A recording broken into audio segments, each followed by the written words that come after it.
करुणा, करुणा, कहाँ है करुणा?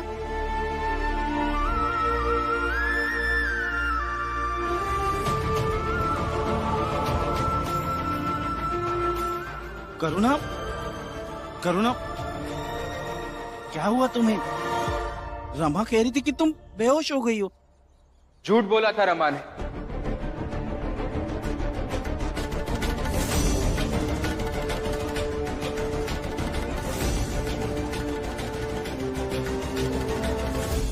झूठ बोला था ताकि हम भी देख सके कि भाभी के बेहोशी की खबर सुनकर आप क्या करते हैं। और आप दौड़ते हुए आ गए। यही साबित करता है कि आपके जीवन में दीदी का महत्व है।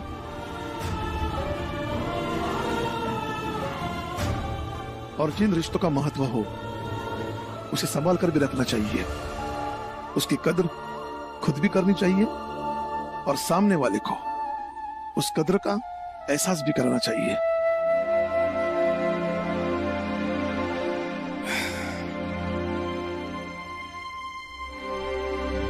भैया, मैंने जो शर्त रखी थी वो मान लीजिए। क्या पता शायद सब कुछ ठीक हो जाए। आप मुझे 10 दिन दे दीजिए। इन 10 दिनों में आपके सही और भाभी के गलत के बीच एक मुकाबला करवाएंगे। अगर आप जीत गए तो मैं ये मान लूंगा कि पति हमेशा सही होता है, लेकिन अगर आप हार गए तो आपको ईमानदारी से अपनी गलती कबूल करनी होगी और भाभी के साथ एक नए सिरे से रहना होगा।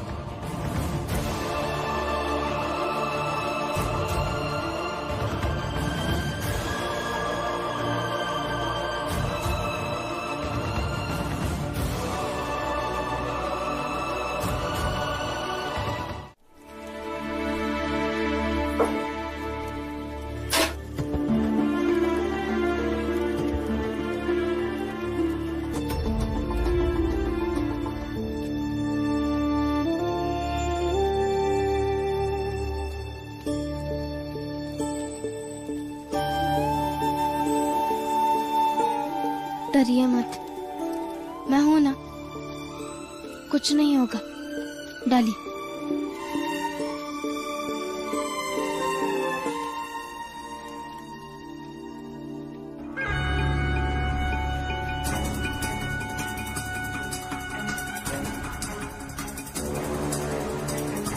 कल की बातों से भीम और उसके बाप के बीच जो आग लगी है उसे बुझने थोड़ी दूंगी मैं।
दीदी, अब घबराइए मत, कुछ नहीं होगा। चाहिए चाय देकर आई। फिर मैं बाला से बात करता हूँ कि वो यहाँ से चला जाए। नहीं बाबा, बाला भैया 10 दिन तक रहेंगे यहाँ। क्यों? मेरी शर्त लगी है उनसे। क्या शर्त? तो ठीक है, लेकिन उसका दिमाग अलग ढंग से चलता है। अब बाला भी बदल चुका है, वो अब पहले जैसा बाला नहीं रहा। बुआ, विश्वास रखिए मुझ पर। भाभी को चाय लेकर जाने दीजिए और यही बाला भैया के भाभी के प्रति बदलाव की शुरुआत होगी। लेकिन भीम, बाला फिर से इसके साथ बदतमीजी करेगा तो बाहर सबके सामने कितना बुरा लगेगा।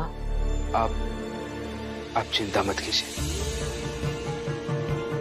भाभी, बस मुझ पर विश्वास रखिए और जाइए चाय लेकर। और हाँ, बाला भैया को बिना चाय पिलाए लौटिए मत। यही आपकी लड़ाई का पहला कदम होगा।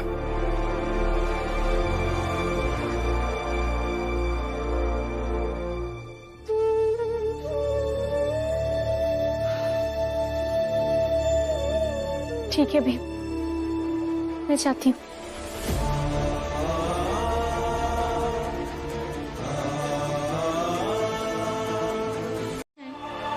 तुमने अगर एक और बार मुझे चाय पीने को कहा ना, तो मैं यही सबके सामने तुम्हें थप्पड़ मार दूंगा। बड़ी हिम्मत आ गई है तेरे में, यहां रहकर। क्या यहां से?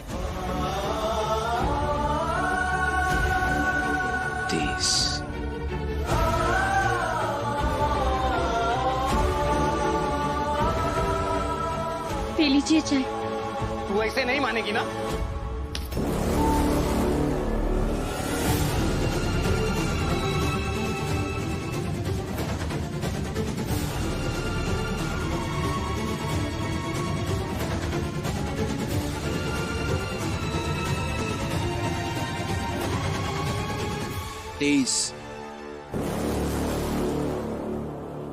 तेईस बार भाभी ने आपसे कहा कि चाय पी लीजिए, और वो भी हर बार बड़े प्यार से कहा। भाभी जब वहां बैठी थी तब आपने 17 बार उनसे कहा चुप होने के लिए, लेकिन हर बार गुस्से से। और आपका गुस्सा इतना बढ़ता गया कि आखिर में आपने कहा कि मैं मार दूंगा।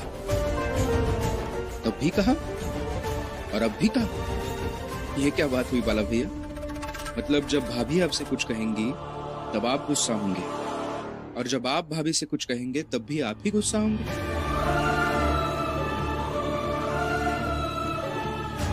आपको याद है आपने बचपन में मुझे सिखाया था क्रिकेट के बारे में। एक आदमी बॉलिंग करता है तो दूसरा बैटिंग करता है। यहाँ तो दोनों चीजें आप ही कर रहे हैं। ये कैसे हो सकता है? बाला भैया,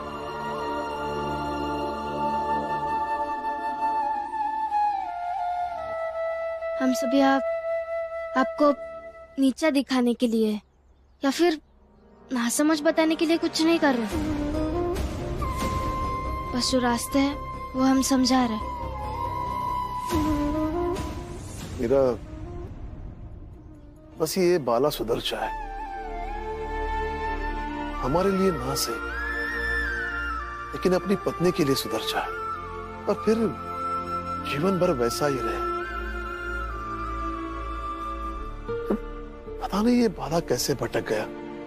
बाला, तेरी पत्नी ने इतने प्यार से चाय बनाई है तो पी ले चाय। तमाशा तो तूने कर ही दिया है, अब चाय भी पी ले।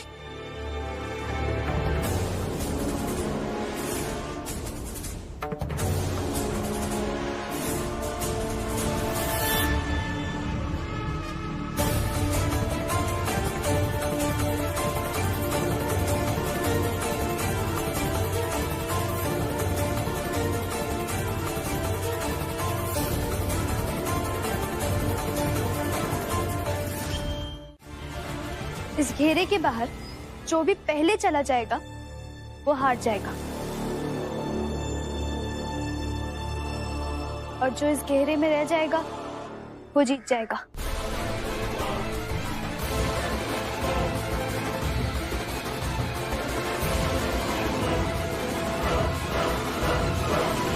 क्या पागलों जैसी बात कर रही है तू लक्ष्मी? आनंद पहले से ही बीमार है, वो क्या ताकत लगाएगा? मैं तो उसे ऐसे ही हरा दूंगा।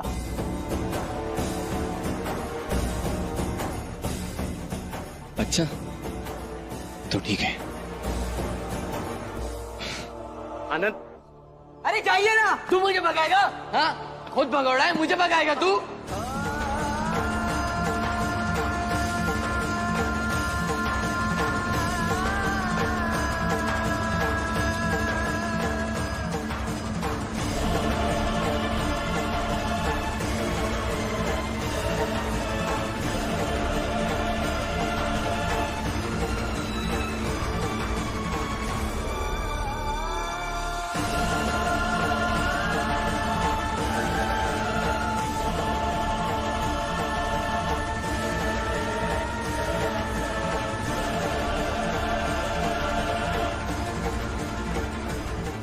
अरे ये आनंद क्या समझकर बाला से भिड़ गया? अभी ये घेरा से निकाल कर इसको पटक देगा।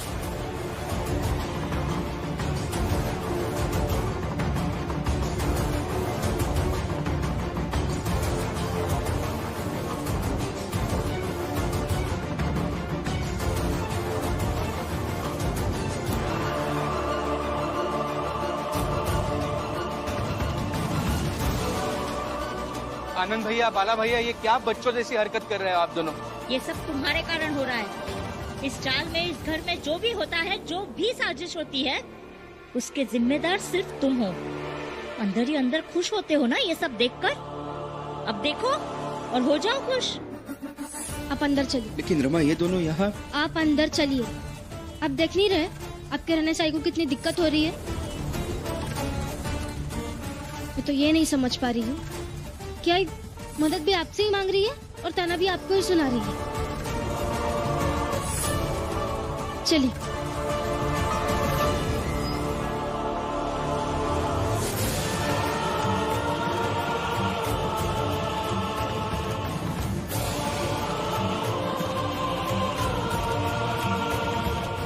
लड़ना बंद कीजिए, ऐसे मत लड़िए।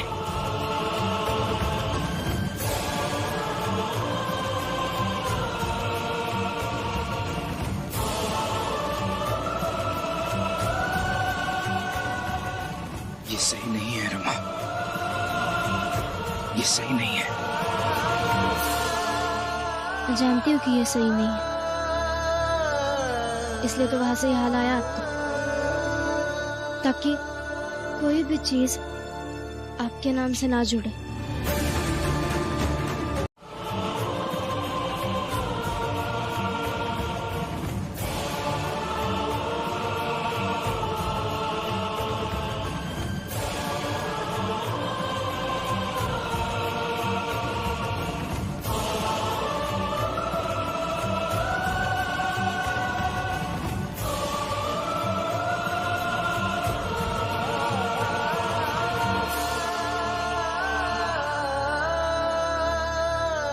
अक्सर अपने बेटे की हार पर एक बाप को उसे नीचा दिखाना अच्छा नहीं लगता।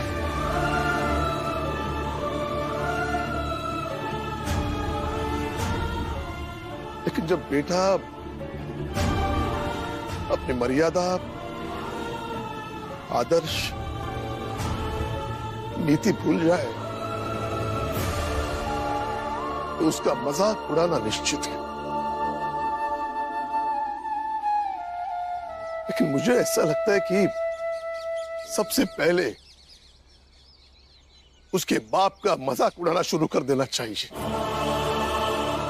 ताकि बेटे को बुरा लगे और वो सुधर सके।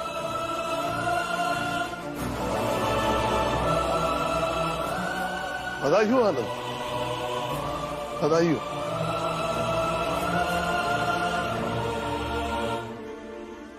जीत गए तुम।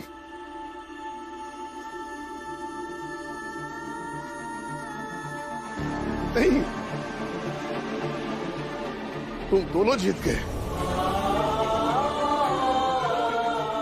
और एक बाप हार गया।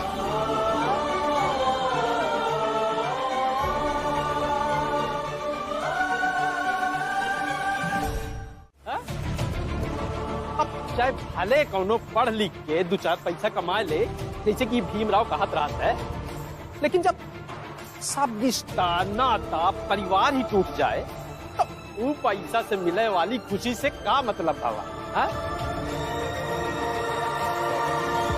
आप सबका मतलब अच्छे से समझते हैं हम। मौका मिला नहीं कि भीम और भीम से जुड़ी चीजों की शिकायत करने लगे।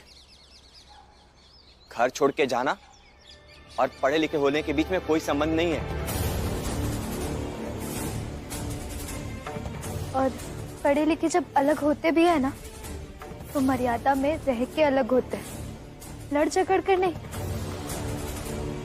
और अगर आप लोग पढ़े लिखे होते तो ऐसे एक घर को बिखरता देख ताने नहीं मार रहे होते।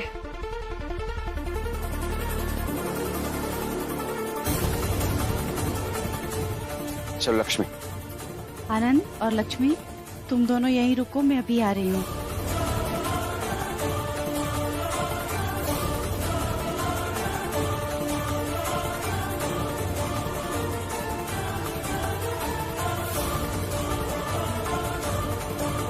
रामजी भाऊ, आपसे एक बात कहनी थी। जी कहिए। इतने सालों से आपको इस चाल में देखा है, आपके परिवार के साथ रही हूँ, और एक ही पंक्ति में कहूँ तो आपके परिवार का होना ऐसा लगता है जैसे अंधेरे में उजाला है। आप लोगों की बातें, आप लोगों की सोच, ये सब सोचने पर मजबूर करती हैं। मैं परिस्थितिवश भले ही भीम के पक्ष में रहूं या विपक्ष में, लेकिन मैं ये दिल से चाहती हूँ मेरा बेटा दीपक भले ही पूरा भीम जैसा न बने, लेकिन थोड़ा तो बने, जिससे उसका जीवन, उसकी किस्मत बदल जाए।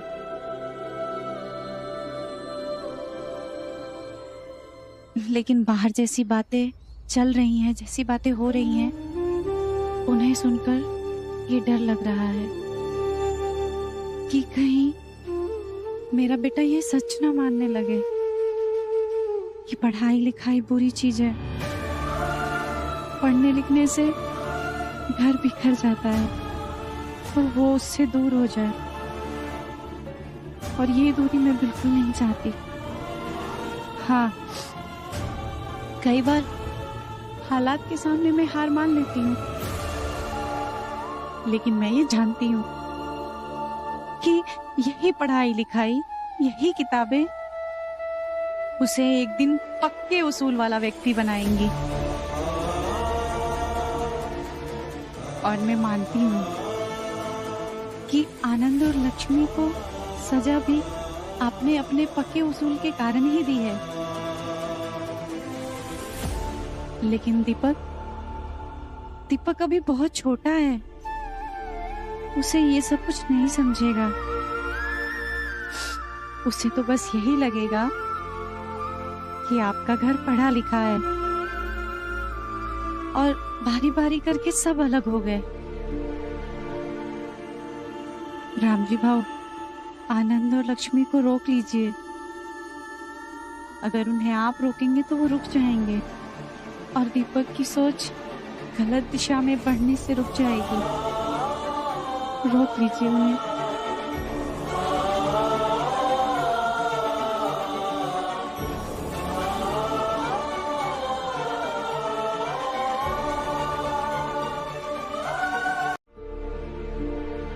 क्या हुआ? आनंद और लक्ष्मी रुक तो गए, अब तुम मुझसे क्या कहने आया? और हाँ, मैं बहुत बार सुन चुका हूं, मैंने गलत किया। हाँ, मैंने गलत किया।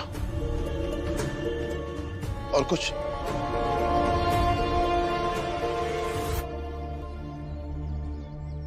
बाबा, पिता का प्रेम इतना शांत कैसे होता है?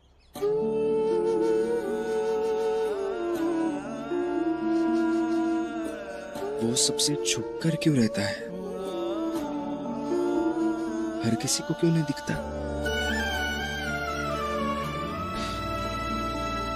बाबा, पिता ऐसे क्यों होते हैं?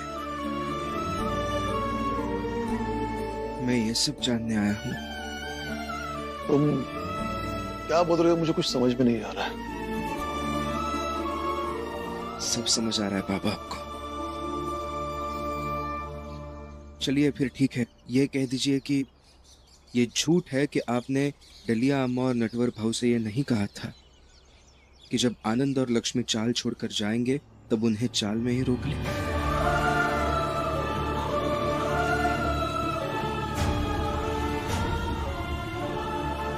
कह दीजिए ये झूठ है। नहीं, मैंने नहीं कहा था। पापा, ठीक से झूठ बोलना भी नहीं आता आपको। बाबा, आनंद भैया और बाला भैया से ज्यादा मैं आपके साथ रहा हूं, इसलिए ज्यादा अच्छे से जानता हूं आपको। इतना भी नासमझ नहीं हूं मैं। सिर्फ डलिया अम्मा ये सब करती तो मैं समझ सकता था, क्योंकि उन्होंने ये सब पहले भी किया है। लेकिन नटवर भाऊ, वो ऐसा कभी नहीं करेंगे। लेकिन फिर भी उन्होंने किया। इसका एक ही मतलब निकलता है बाबा, कि उन्हें किसी ने समझाया था, और वो आप ही है ना बाबा?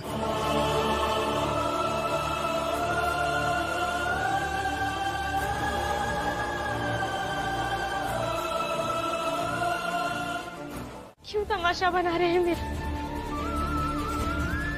मत कीजिए ऐसा।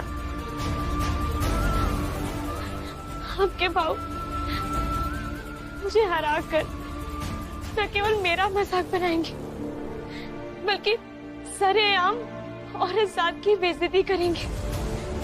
रहने दीजिए। भाभी, सामना तो करना पड़ेगा, हारने या जीतने के लिए नहीं, बल्कि खुद को साबित करने के लिए।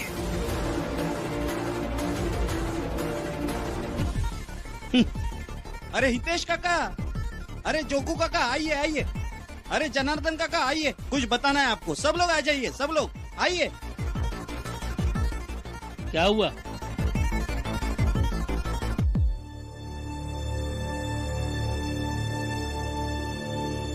क्या हुआ? क्या हुआ? अरे भीमराव का कहना है कि औरत की ताकत मर्द की ताकत से ज्यादा होती है। यही मौका है ये साबित करने का कि मर्द की ताकत औरत की ताकत से कितनी ज्यादा होती है। उसका कहना है कि मेरी पत्नी मुझे पंजा लड़ाने में हरा देगी।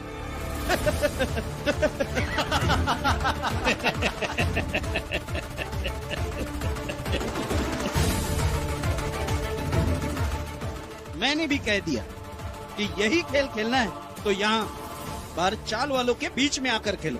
सही है।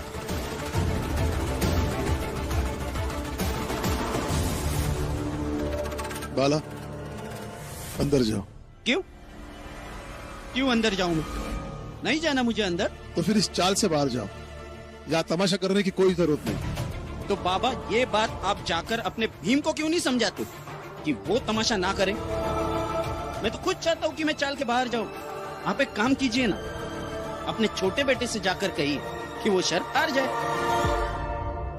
और मुझे मेरी पत्नी को मेरी शर्तों पर ले जाने दे, फिर मैं चला जाऊंगा।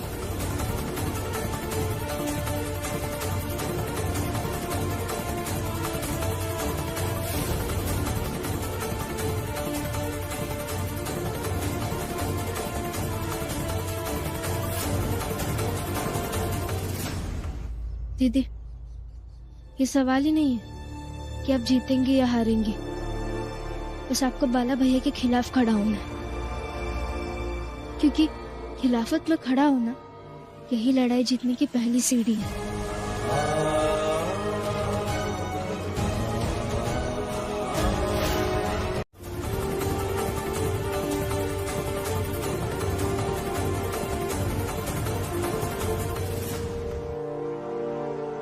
लो, आगे।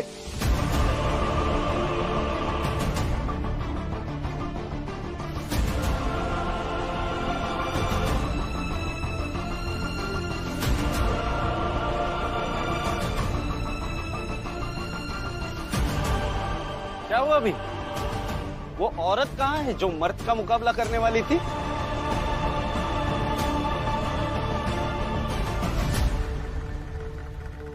अरे बाला, सारी दुनिया को पता है कि एक औरत और एक मर्द का मुकाबला नहीं हो सकता, खासकर ताकत के मामले में। आज ज्यादा से ज्यादा एक औरत मर्द का साथ दे सकती है, लेकिन तुम्हारी पत्नी ये करेगी नहीं, क्योंकि तुम्हारे निकम्मे भाई के बहकावे में जो आ गई है वो। सही कह रही है जीजा भाई। बाला, तुम्हारी पत्नी इस मामला में समझदार निकली कि भीम की हवा हवाई बातों में नहीं आई और फैसला उसने अपने विवेक से लिया। भाभी, सामना तो करना पड़ेगा, हारने या जीतने के लिए नहीं, बल्कि खुद को साबित करने के लिए। सबसे बाला भैया के खिलाफ खड़ा होना, क्योंकि खिलाफत में खड़ा होना यही लड़ाई जीतने की पहली सीढ़ी है। क्या हुआ भीम, नहीं आई वो औरत? खेल खेलने से पहले ही हार मान ली? मतलब एक औरत की ताकत मर्द की ताकत से ज्यादा नहीं होती, ये फिर से एक बार साबित हो गया।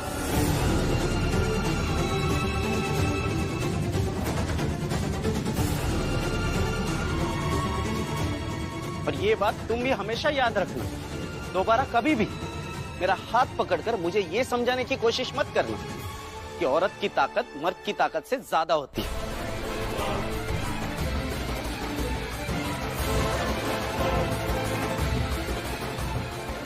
आप सब लोग भी जाओ, अपना अपना काम करो।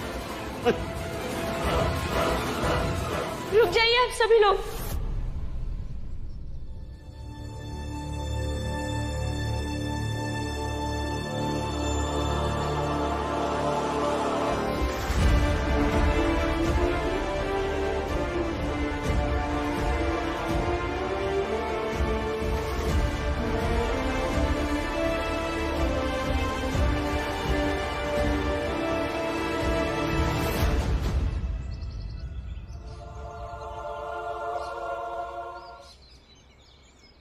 नहीं, अभी फैसला नहीं हुआ है।